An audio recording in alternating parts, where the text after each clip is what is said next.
Les écoliers sourds, laissés pour compte de l'enseignement à distance au Ghana. Pour faire face à la fermeture des établissements scolaires, pour tenter d'endiguer l'épidémie de coronavirus, les autorités ghanéennes ont mis en place une chaîne de télévision à destination des étudiants, la Ghana Learning TV. Mais les cours ne sont pas dispensés en langue des signes et plusieurs milliers d'étudiants sourds doivent se débrouiller par eux-mêmes.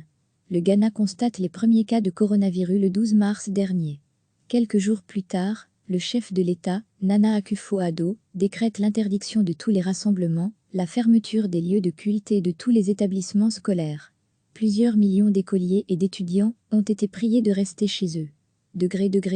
À lire aussi, une personne infectée par le coronavirus en contamine 533 autres dans une usine au Ghana, afin que les écoliers puissent poursuivre tant bien que mal leur scolarité. Les autorités ont lancé au début du mois d'avril, la Ghana Learning TV, une chaîne de télévision, qui dispense des cours de mathématiques, de sciences ou bien encore d'anglais aux élèves du pays. Les cours sont prodigués par des professeurs qui dispensent leurs cours face caméra. Les cours ont lieu du lundi au vendredi, de 8h jusqu'à 18h30, comme il est de coutume dans les écoles ghanéennes. Mais certains syndicats d'enseignants ont rapidement pointé les écueils de cette chaîne de télévision.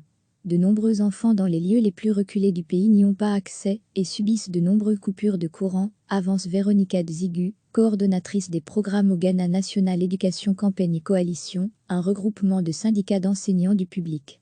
Véronica Dzigu pointe aussi du doigt le fait que cette chaîne ne soit pas du tout conçue pour les personnes sourdes.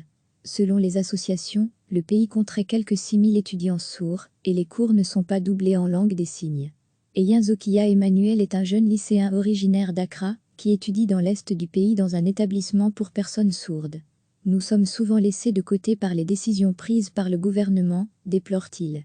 À lire aussi, des tests de dépistage du coronavirus expédiés par drone au Ghana, la GNAD, l'Association nationale des personnes sourdes ghanéennes, NDLR, fait un énorme travail pour tenter de nous inclure dans le dispositif, mais cela ne s'est pour l'heure pas révélé concluant, poursuit-il.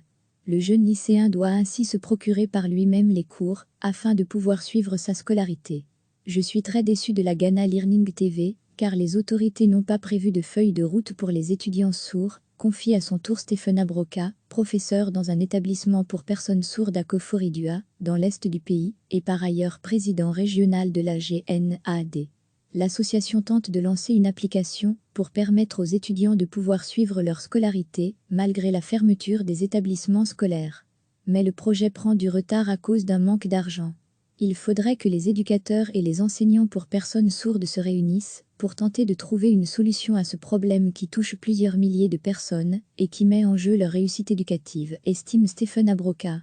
Chaque semaine, recevez l'essentiel de l'actualité sur le thème de l'Afrique. Toutes les infos du continent africain bientôt dans votre boîte de réception. Pour faire face à la fermeture des établissements scolaires, pour tenter d'endiguer l'épidémie de coronavirus, les autorités ghanéennes ont mis en place une chaîne de télévision à destination des étudiants, la Ghana Learning TV. Mais les cours ne sont pas dispensés en langue des signes et plusieurs milliers d'étudiants sourds doivent se débrouiller par eux-mêmes. Le Ghana constate les premiers cas de coronavirus le 12 mars dernier. Quelques jours plus tard, le chef de l'État, Nana Akufo-Addo, décrète l'interdiction de tous les rassemblements, la fermeture des lieux de culte et de tous les établissements scolaires. Plusieurs millions d'écoliers et d'étudiants ont été priés de rester chez eux.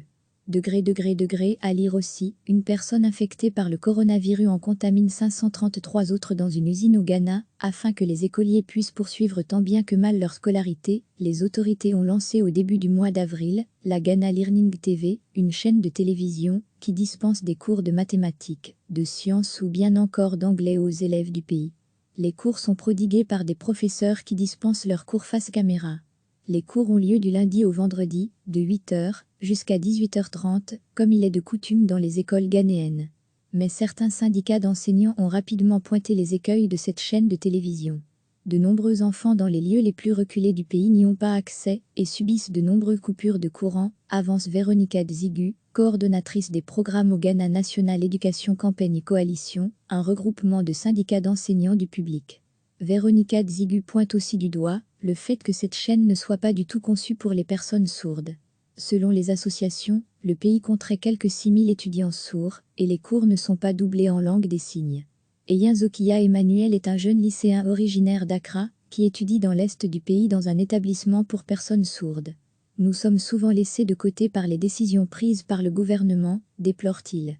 À lire aussi, des tests de dépistage du coronavirus expédiés par drone au Ghana, la GNAD, l'Association nationale des personnes sourdes ghanéennes, NDLR, fait un énorme travail pour tenter de nous inclure dans le dispositif, mais cela ne s'est pour l'heure pas révélé concluant, poursuit-il.